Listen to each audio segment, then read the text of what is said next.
নমস্কাৰ আপোনালোকে চাবলৈ আৰম্ভ কৰিছে জেডি নিউজৰ বিশেষ অনুষ্ঠান prime time of the day. আজি দেশৰ লগতে ভাৰতৰ বিভিন্ন প্ৰান্তৰ পৰা কেইবাটাও গুৰুত্বপূৰ্ণ খবৰ যুগুত কৰা হৈছে। তাৰে ভিতৰত প্ৰথমটো খবৰেই হৈছে এটা বহুতেই বেছি গুৰুত্বপূৰ্ণ খবৰ। ৰেচন কাৰ্ডৰ সন্দৰ্ভত আহি পৰিছে এটা বিগ ব্ৰেকিং নিউজ। কিয়নো এইবাৰ কেন্দ্ৰীয় চৰকাৰৰ এটা বিশেষ সমীক্ষাত 25 লাখ ভুৱা ৰেচন কাৰ্ডৰ হিতাধিকাৰীৰ তথ্য পোহৰলৈ আহিছে। দেশত প্ৰচলিত প্ৰায় 23 কোটি ৰেচন কাৰ্ডৰ ভিতৰত 25 লাখেই হৈছে ভুৱা হিতাধিকাৰী। ইতিমধ্যে ৰেচন কাৰ্ডসমূহ ঘৰে ঘৰে গৈ পৰীক্ষা কৰাৰ নিৰ্দেশ প্ৰদান কৰিছে কেন্দ্ৰীয় চৰকাৰে। 6 মাহ সামগ্ৰী নললে বন্ধ হৈ পৰিব পাৰে সেই অবৈধ ৰেচন কাৰ্ড।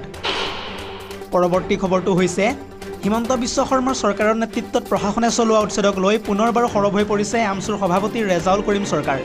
ৰেজাউল কৰিম চৰকাৰে এই সন্দৰ্ভত কয় যে প্ৰতিটো উচ্ছেদিত সংখ্যালঘু পৰিয়ালক চৰকাৰে দিবই লাগিব ভূমি। পেটত গামোচা বান্ধি আহি থকা 11 আগষ্ট তাৰিখে বিলাসীপাৰা ৰাজপথ কঁপাই তুলিব লাখ লাখ মুছলমানে। আৰু এই সন্দৰ্ভত সবিশেষ তথ্য চাওঁ আহক গ্ৰাফিক্স প্লেটৰ জৰিয়তে। পুনৰ জনাইছোঁ, প্ৰতিটো উচ্ছেদিত মুছলমানক চৰকাৰে দিবই লাগিব ভূমি। যেতিয়ালৈকে উচ্ছেদিতই ভূমি নাপাব তেতিয়ালৈকে এই আন্দোলন চলিয়ে থাকিব। আহি থকা 11 আগষ্টত ধুবুৰীৰ বিলাসীপাৰাত লাখ লাখ মুছলমানে সাব্যস্ত কৰিব আন্দোলন। মুছলমানক কৰা অন্যায়ৰ বিৰুদ্ধে ৰাজপথত নামিব সংখ্যালঘু লোক। আৰু এই সন্দৰ্ভত আমছুৱে কয় যে আমাৰ এটা কথা, আমি ভূমিহীন মানুহ, আমাক ভূমি মুঠতে লাগিবই। এই মন্তব্য ৰেজাউল কৰিম চৰকাৰৰ। আমাক ক্ষতিপূৰণ দিব লাগিব, আমাক ন্যায় দিবই লাগিব। লগতে আহি থকা 9 তাৰিখে কোকৰাঝাৰত হ'ব বিশাল প্ৰতিবাদী কাৰ্যসূচী। পেটত গামোচা বান্ধি ন্যায়ৰ পক্ষত নামিব এবাৰ লাখ লাখ মুছলমান। ন্যায় নোপোৱা পৰ্যন্ত আমছুৱে আন্দোলন অব্যাহত ৰাখিবই। মুখ্যমন্ত্ৰীক প্ৰত্যাহ্বান জনাই আমছুৰ সভাপতি ৰেজাউল কৰিম চৰকাৰে কৰিলে এনেদৰে বৃহৎ ঘোষণা। পৰৱৰ্তী খবৰটো হৈছে আন এটা বহুতেই বেছি গুৰুত্বপূৰ্ণ খবৰ। দেশৰ 6টা অৰ্ধসামৰিক বাহিনীত প্ৰায় 1.09 লাখ পদ খালী হৈছে। ইয়াৰে সৰ্বাধিক CRPFত 34,896টা পদ খালী হৈছে। লগতে CISFত খালী হৈছে 33,847টাকৈ পদ। ইয়াৰ উপৰিও ITBPত খালী হৈছে 15,035টাকৈ পদ। ৰাজ্যসভাত চৰকাৰে ইতিমধ্যে সদৰি কৰিছে এই তথ্য। পৰৱৰ্তী খবৰটো হৈছে আন এটা জৰুৰী খবৰ। ৰাজ্যৰ প্ৰান্তে প্ৰান্তে সোমাই আছে মুঠি মুঠি অবৈধ বাংলাদেশী। ইতিমধ্যে হাতীশিঙিমাৰীত আটক হৈছে 8টাকৈ দুৰ্ধৰ্ষ বাংলাদেশী। আৰু এই সন্দৰ্ভত সবিশেষ তথ্য চাওঁ আহক। ইতিমধ্যে অবৈধ বাংলাদেশীৰ বিৰুদ্ধে অভিযান অব্যাহত। হাতীশিঙিমাৰীত আটক হৈছে 8টাকৈ বাংলাদেশী। দক্ষিণ শালমাৰা মানকাছাৰত আটক হৈছে আটাইকেইটা বাংলাদেশী। আৰক্ষী আৰু BSFৰ অভিযানত আটক হৈছে এইবাৰ 8টাকৈ বাংলাদেশী। আটাইকেইটা বাংলাদেশীক বৰ্তমান সোধপোছ অব্যাহত আছে। তাৰে ভিতৰত ক'বলৈ গ'লে তাবাৰেক আলী, ৰুবেল ইলিয়াছ, মহম্মদ শ্বৰিফুল ইছলামৰ লগতে মুৰছালিম ইছলাম, আব্দুল হামিদ, দুলাল হকৰ লগতে নাদিম ইছলাম, নুৰুল ইছলাম আৰু খাইৰুল ইছলামক ইতিমধ্যে আটক কৰিছে আৰক্ষীয়ে। পৰৱৰ্তী খবৰটো হৈছে আন এটা বহুতেই বেছি গুৰুত্বপূৰ্ণ খবৰ। যোৱাকালিৰ দিনটোত উৰিয়ামঘাটত উপস্থিত হৈ মুখ্যমন্ত্ৰী ডক্টৰ হিমন্ত বিশ্ব শৰ্মাই শেহতীয়াকৈ কৰিছিলে কেইবাটাও ডাঙৰ মন্তব্য। আৰু এই সন্দৰ্ভত চাওঁ আহক হিমন্ত বিশ্ব শৰ্মাই কি মন্তব্য কৰিছিল। উৰিয়ামঘাটৰ হাজাৰ হাজাৰ বনভূমিত কম সংখ্যক লোকে দখল কৰি আছে। বেদখলকাৰীয়ে মাটি দখল কৰি অৰ্থনৈতিক ভেটি সবল হোৱাৰ চেষ্টা কৰিছে। উৰিয়ামঘাটত কোনো ভূমিহীন লোক নাই।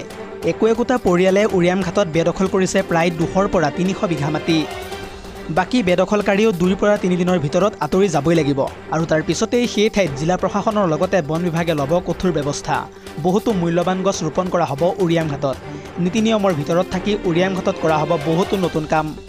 উচ্ছেদ চলাবলৈ ইতিমধ্যে তালিকা সাজু কৰিছে হিমন্তৰ চৰকাৰে। সৰু পথাৰৰ পিছত গোলাঘাটতো চলিব বৃহৎ উচ্ছেদ অভিযান। আইন আৰু আদালতৰ নিয়ম মানি ৰাজ্যৰ আন আন প্ৰান্ততো চলোৱা হ'ব উচ্ছেদ অভিযান। বেদখলকাৰীৰ পৰা মুঠতে মুক্ত কৰা হ'ব বহুতো অঞ্চল। সমগ্ৰ অসমত উচ্ছেদ চলাব এবাৰ হিমন্ত বিশ্ব শৰ্মাৰ চৰকাৰে। বনভূমি উদ্ধাৰ কৰাৰ বাবে চৰকাৰে ইতিমধ্যে সংকল্প গ্ৰহণ কৰিছে। সত্ৰ নামঘৰৰ ভূমিও বেদখলমুক্ত কৰিব এবাৰ হিমন্ত বিশ্ব শৰ্মাৰ চৰকাৰে। উৰিয়ামঘাটত উপস্থিত হৈ মুখ্যমন্ত্ৰী ডক্টৰ হিমন্ত বিশ্ব শৰ্মাই শেহতীয়াকৈ কৰিছিলে এনেদৰে ডাঙৰ মন্তব্য। দৰ্শকসকল, আৰু বহুতো গুৰুত্বপূৰ্ণ খবৰ আছে। যদিহে আপুনি এতিয়ালৈকে এই ভিডিঅ'টো লাইক কৰা নাই তেন্তে এতিয়াই লাইক কৰি দিয়ক। আৰু এনেধৰণৰ খবৰসমূহ প্ৰত্যেক দিনে পাই থাকিবৰ কাৰণে চেনেলটো ছাবস্ক্ৰাইব কৰি কাষতে থকা বেল আইকনটো প্ৰেছ কৰি ৰাখিবলৈ একেবাৰেই নাপাহৰিব। পৰৱৰ্তী খবৰটো হৈছে আন এটা বহুতেই বেছি গুৰুত্বপূৰ্ণ খবৰ। কিয়নো বিশেষ সূত্ৰৰ পৰা আমি জানিব পৰা মতে প্ৰধানমন্ত্ৰী নৰেন্দ্ৰ মোদীয়ে বিদেশ ভ্ৰমণৰ নামত 2021 পৰা 25 বৰ্ষৰ ভিতৰত ব্যয় কৰিছে প্ৰায় 362 কোটি টকা। পৰৱৰ্তী খবৰটো হৈছে আন এটা বহুতেই বেছি গুৰুত্বপূৰ্ণ খবৰ। এবাৰ সন্দেহজনক লোকক দৌৰাই দৌৰাই খেদিলে বীৰ লাচিত সেনাই। আৰু এই সন্দৰ্ভত সবিশেষ তথ্য চাওঁ আহক। এইবাৰ সন্দেহজনক লোকক দৌৰাই দৌৰাই খেদিলে বীৰ লাচিত সেনাই। সন্দেহজনক লোক বিচাৰি অভিযান চলাইছিল বীৰ লাচিত সেনাই। আমি জানিব পৰা মতে এটা ভাড়া ঘৰত আশ্ৰয় লৈ আছিল বহুতো সন্দেহজনক লোকে। আশ্ৰয়স্থলীৰ পৰাই পহুখেদা দিলে বীৰ লাচিত সেনাৰ দলে আৰু সেই সন্দেহজনক লোককেইজন উৰিয়ামঘাটৰ পৰা অহা বুলি ইতিমধ্যে অভিযোগ তোলা হৈছে। পৰৱৰ্তী খবৰটো হৈছে মধ্যপ্ৰাচ্যৰ যুদ্ধক লৈ আহি পৰিছে এটা গুৰুত্বপূৰ্ণ খবৰ। এইবাৰ ইজৰাইলৰ বিৰুদ্ধে গৈ ফ্ৰান্সে কৰিলে ডাঙৰ মন্তব্য। পেলেষ্টাইনক দিব এইবাৰ সুকীয়া দেশৰ মান্যতা আৰু এই সন্দৰ্ভত বিস্তৃত তথ্য চাওঁ আহক গ্ৰাফিক্স প্লেটৰ জৰিয়তে। এইবাৰ ইজৰাইলৰ বিৰুদ্ধে গৈ পেলেষ্টাইনক সুকীয়া দেশৰ মান্যতা দিবলৈ ওলাইছে ফ্ৰান্সে। অতি কম সময়ৰ ভিতৰত সুকীয়া দেশ হৈ পৰিব পেলেষ্টাইনক সুকীয়া দেশ হিচাপে ফ্ৰান্সে প্ৰদান কৰিব মান্যতা। আহি থকা ছেপ্টেম্বৰ মাহত ফৰাচী ৰাষ্ট্ৰপতি ইমানুৱেল মেক্ৰই কৰিব আনুষ্ঠানিকভাৱে ঘোষণা। ফ্ৰান্সেই হ'বগৈ পেলেষ্টাইনক ৰাষ্ট্ৰৰ মৰ্যাদা দিয়া প্ৰথমখন G7ৰ সদস্য দেশ। এক্স হেণ্ডেলত ফৰাচী ৰাষ্ট্ৰপতিগৰাকীয়ে কৰা এই ঘোষণাক লৈ বিশ্বজুৰি ইতিমধ্যে প্ৰতিক্ৰিয়াৰ সৃষ্টি হৈছে। ৰাষ্ট্ৰসংঘৰ সাধাৰণ পৰিষদৰ বৈঠকৰ পূৰ্বে ফৰাচী ৰাষ্ট্ৰপতিয়ে কৰিব পাৰে আনুষ্ঠানিকভাৱে ঘোষণা। গাজাৰ যুদ্ধৰ অন্ত পেলোৱা আৰু গাজাবাসীক উদ্ধাৰৰ বাবে ফ্ৰান্সৰ ইতিমধ্যে তৎপৰতা বৃদ্ধি পাইছে। ৰাষ্ট্ৰৰ স্বীকৃতিৰ উপৰি ইজৰাইল আৰু পেলেষ্টাইনৰ আশু যুদ্ধবিৰতিৰ কামনা ফ্ৰান্সৰ সিদ্ধান্তক পেলেষ্টাইনৰ আদৰণিৰ বিপৰীতে গৰিহণা যোগাইছে এতিয়া ইজৰাইলে। হামাছে 2023ত ইজৰাইলত সন্ত্ৰাসবাদী আক্ৰমণ কৰাৰ পুৰস্কাৰ হৈছে এয়া। ইজৰাইলৰ প্ৰধানমন্ত্ৰী বেঞ্জামিন নেতান্যাহুৱে কৰিছে এই কঠোৰ প্ৰতিক্ৰিয়া আৰু তাৰ পিছতেই এতিয়া আমেৰিকাই সজোৰে আপত্তি কৰিছে ফৰাচী ৰাষ্ট্ৰপতিৰ সিদ্ধান্তত। পৰৱৰ্তী খবৰটো হৈছে আন এটা বহুতেই বেছি গুৰুত্বপূৰ্ণ খবৰ। ২৬ৰ নিৰ্বাচনৰ পূৰ্বে বিধায়ক অখিল গগৈয়ে কৰিছে হিমন্ত বিশ্ব শৰ্মাৰ বিৰুদ্ধে কেতবোৰ মন্তব্য আৰু এই সন্দৰ্ভত বিধায়ক অখিল গগৈয়ে কয় যে BTRত 2024ত বিজেপি চৰকাৰ আহিলে মন্দিৰ মছজিদতো উদ্ধাৰ হ'ব মাংস, বিজেপি আহিলে হ'ব ভয়ংকৰ পৰিস্থিতি। এই মন্তব্য কৰিছে অখিল গগৈয়ে আৰু এই সন্দৰ্ভত সবিশেষ তথ্য চাওঁ আহক। BTRত বিজেপি চৰকাৰ আহিলে মন্দিৰ মছজিদতো উদ্ধাৰ হ'ব মাংস, এই বিস্ফোৰক মন্তব্য কৰিছে বিধায়ক অখিল গগৈয়ে। বিজেপি BTRত আহিলে হিন্দু মুছলমানৰ মাজত সৃষ্টি হ'ব প্ৰচণ্ড সংঘাত। বিজেপি দলটো কাজিয়া লগোৱা এটা বিশেষ দল, এই মন্তব্য কৰিছে অখিল গগৈয়ে। লগতে কয় যে বড়োৰ অধিকাৰ হিন্দীভাষী মানুহক দিব খুজিছে বিজেপিয়ে। বিজেপি RSS সোমালে বড়োভূমিত কোনোৱে শান্তি নাপাব। BTRত বিজেপি আহিলে মন্দিৰ মছজিদতো তাৰে পৰিপ্ৰেক্ষিতত উদ্ধাৰ হ'ব মাংস আৰু এই বিস্ফোৰক মন্তব্য কৰিছে পুৱাই বিধায়ক অখিল গগৈয়ে।